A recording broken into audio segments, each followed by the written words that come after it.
শুরুতেই জানিয়ে দিচ্ছি আজকে জরুরি সকল সংবাদ বাংলা সংবাদ। প্রথমে জানাবো শেখ হাসিনাকে গ্রেফতারে ইন্টারপোলকে রেড অ্যালার্ট জারির অনুরোধ। এরপর জানাবো সাবেক সেতুমন্ত্রী ওবায়দুল কাদেরের পার্সোনাল অ্যাসিস্ট্যান্ট গ্রেফতার।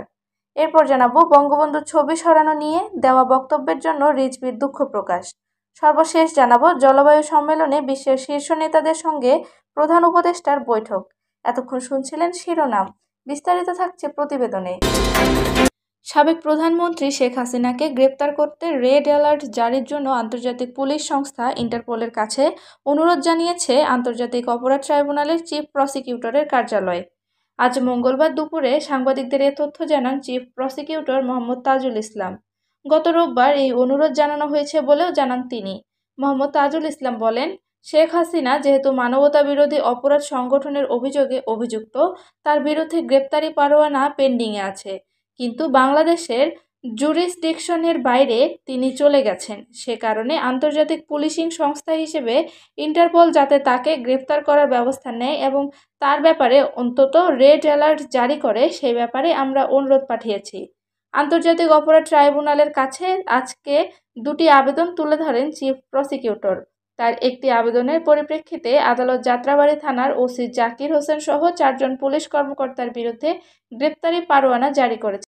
তাজুল ইসলাম বলেন, সামাজিক যোগাযোগ মাধ্যমে এবং আপনাদের ক্যামেরায় ধরা পড়েছিল যে একজন তরুণকে আহত অবস্থায় উদ্ধার করে যখন তার সহকর্মী নিয়ে যাচ্ছিল তখন সে স্বাভাবিক অবস্থায় বেঁচে ছিল। তার পায়ে আঘাত ছিল সামান্য। সেই ছেলেটিকে কাছে গিয়ে বুকে গুলি করে হত্যা নিশ্চিত করে এবং লাশটিও নানাভাবে বিকৃত করে। সেটা হচ্ছে যাত্রাবাড়ী থানার তদন্তীন ওসি জাকির হোসেন। তিনি এখন পলাতক। জাকির হোসেন সহ আরও 4 জন পুলিশ কর্মকর্তা যারা যাত্রাবাড়ির অ্যাট্রোসিটির সঙ্গে জড়িত, যাদের বিরুদ্ধে আমরা অকাট্য প্রমাণ পেয়েছি, এরকম 4 জন পুলিশ কর্মকর্তার বিরুদ্ধে আমরা গ্রেপ্তারি পরোয়ানা করেছিলাম। আদালত সেটা মঞ্জুর করেছেন। চিফ প্রসিকিউটর আরও বলেন, হয়রানির শিকার হতে পারে ভেবে পুলিশ বাহিনী নানাভাবে দায়িত্ব পালনে অনীহা প্রকাশ করছে। কোনো নির্দোষ পুলিশ কর্মকর্তাকে হয়রানি করা হবে না বলে জানান তিনি। যাদের বিরুদ্ধে অকাট্য প্রমাণ পাওয়া যাবে তারা কেউ ছাড় পাবেন না বলেও জানান। দ্বিতীয় আবেদন প্রসঙ্গে তাজুল ইসলাম বলেন, ন্যাশনাল টেলিকমিউনিকেশন মনিটরিং সেন্টারের সাবেক মহাপরিচালক সেনাবাহিনী থেকে সদ্য অব্যাহতিপ্রাপ্ত মেজর জেনারেল জিয়াউল আহসানের বিরুদ্ধে অসংখ্য অভিযোগ এসেছে। তদন্ত সংস্থা অসংখ্য হত্যাকাণ্ড ও গুমের সঙ্গে তার সংশ্লিষ্টতার প্রমাণ পেয়েছে বলে জানান তিনি। জিয়াউল আহসান এর মধ্যে ট্রাইব্যুনালের আদেশে গ্রেপ্তার আছেন। তাকে 1 দিনের জন্য জিজ্ঞাসাবাদ করতে আদালতের কাছে অনুমতি চাওয়া হয়েছিল এবং আদালত অনুমতি দিয়েছেন বলে জানান তিনি। আওয়ামী লীগের সাধারণ সম্পাদক ও সাবেক সেতুমন্ত্রী ওবায়দুল কাদেরের ব্যক্তিগত সহকারী আব্দুল মতিনকে গ্রেফতার করেছে পুলিশ। রোববার দিবাগত রাতে কেরানীগঞ্জ মডেল থানাধীন শক্তা ইউনিয়নের পরওয়াশপুর গ্রামের একটি বাড়িতে অভিযান চালিয়ে তাকে গ্রেফতার করা হয়। গ্রেপ্তার মতিন বরিশাল জেলার মেহেন্দিগঞ্জ থানার চর খাকাকাটা গ্রামের বাসিন্দা। তিনি ওবায়দুল কাদেরের ব্যক্তিগত সহকারী ছিলেন। তিনি ঢাকা মহানগর উত্তর আওয়ামী লীগের বন ও পরিবেশ বিষয়ক সম্পাদক। কেরানীগঞ্জ মডেল থানার ভারপ্রাপ্ত কর্মকর্তা সোহরাব আল হাসান বলেন, গত 5 আগস্ট থেকে আব্দুল মতিন আত্মগোপনে ছিলেন। দিবাগত রাতে গোপন সংবাদের ভিত্তিতে অভিযান চালিয়ে তাকে গ্রেপ্তার করা হয়। তাকে কেরানীগঞ্জ সরকারি ইস্পাহানি কলেজের ছাত্র রিয়াজ হত্যা মামলায় গ্রেপ্তার দেখানো হয়েছে। উল্লেখ্য, কেরানীগঞ্জ মডেল থানার তারানগর ইউনিয়নের ছোট ভাওয়াল গ্রামের রিয়াজ 19 জুলাই বৈষম্য বিরোধী ছাত্র আন্দোলনের মিছিলে যোগ দেওয়ার উদ্দেশ্যে বাসা থেকে বের হন। সেদিন বিকেলে মোহাম্মদপুর র্যাব ক্যাম্প 2 এর সামনে মাথায় গুলি লেগে নিহত হন রিয়াজ, কিন্তু পরিবার সে খবর পায়নি। 20 জুলাই সোহরাওয়ার্দী হাসপাতালের মর্গে রিয়াজের লাশের সন্ধান পান পরিবারের সদস্যরা। বঙ্গভবন থেকে শেখ মুজিবের ছবি সরানো নিয়ে করা বক্তব্য সংশোধনী দিয়েছে বিএনপির জ্যেষ্ঠ যুগ্ম মহাসচিব রুহুল কবির রিজভী। বঙ্গভবন থেকে শেখ মুজিবের ছবি সরানো উচিত হয়নি বক্তব্যের জন্য দুঃখ প্রকাশ করেছেন তিনি। বিএনপির সহদপ্তর সম্পাদক মোহাম্মদ মুনির হোসেন স্বাক্ষরিত ওই সংশোধনী বক্তব্যে বলা হয়েছে, 12 নভেম্বর 2024 মঙ্গলবার সকাল 10টা 30 মিনিটে বিএনপি কেন্দ্রীয় কার্যালয়ের নিচতলায় বিএনপি আয়োজিত ফ্রি মেডিকেল ক্যাম্প ও রক্তদান কর্মসূচির অনুষ্ঠানে প্রধান অতিথির বক্তব্যে বঙ্গভবন থেকে শেখ মুজিবের ছবি সরানো উচিত হয়নি মর্মে একটি সংবাদ অনলাইনে প্রকাশিত হচ্ছে। গণমাধ্যমে প্রকাশিত বঙ্গভবন থেকে শেখ মুজিবের ছবি নামানো হয়েছে মর্মে একটি সংবাদের প্রতি আমার দৃষ্টি আকর্ষণ করা হয়।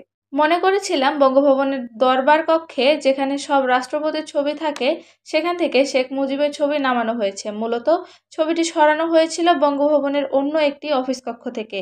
শেখ হাসিনার ফ্যাসিবাদী শাসনে শেখ মুজিবের ছবি রাখার বাধ্যতামূলক আইন করা হয়েছে। ফ্যাসিবাদী আইনের কোনো কার্যকারিতা থাকতে পারে না। অফিস আদালত সর্বত্রই দুঃশাসনের চিহ্ন রাখা উচিত নয়। অনাকাঙ্ক্ষিত বক্তব্যের জন্য আমি দুঃখিত। এর আগে তিনি তার বক্তব্যে বলেছিলেন, আমি মনে করি শেখ মুজিবের ছবি নামিয়ে ফেলা উচিত হয়নি। খন্দকার মোশতাক নামিয়েছিলেন, জিয়াউর রহমান তুলেছিলেন। রিজভী বলেন, ৭৫-এর ১৫ আগস্টের পর খন্দকার মোশতাক শেখ মুজিবের ছবি নামিয়ে নিল। জিয়াউর রহমান ৭ নভেম্বর সিপাহী জনতা বিপ্লবের মাধ্যমে রাষ্ট্র ক্ষমতায় এলেন।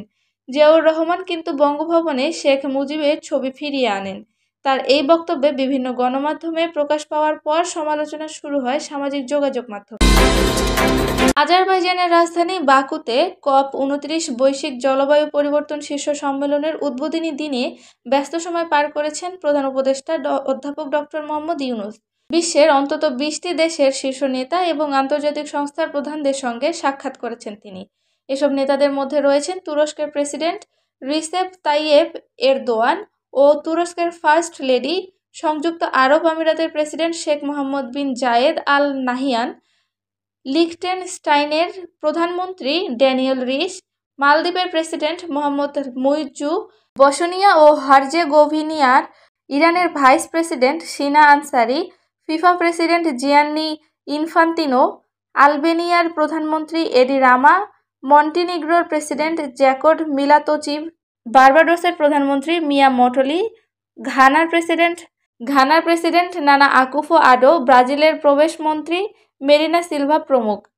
COP29 সম্মেলনের ফাঁকে তুরস্কের প্রেসিডেন্ট রিসেপ তাইয়েপ এরদোয়ান এবং তুর্কি ফার্স্ট লেডির সঙ্গে দেখা করেন অধ্যাপক মোহাম্মদ ইউনূস। প্রেসিডেন্ট এরদোয়ান 2006 সালে শান্তিতে নোবেলজয়ী এবং বাংলাদেশের অন্তর্বর্তী সরকারের প্রধান উপদেষ্টাকে তুরস্ক সফরের আমন্ত্রণ জানান। সেই সঙ্গে গভীর সংস্কার ও সমৃদ্ধ দেশ গড়ার যাত্রায় বাংলাদেশকে সম্ভাব্য সব ধরনের সহায়তার আশ্বাস দেন তিনি। অধ্যাপক ইউনূস তুর্কি প্রেসিডেন্ট দম্পতিকে শিগগিরই বাংলাদেশ সফরের আমন্ত্রণ জানান।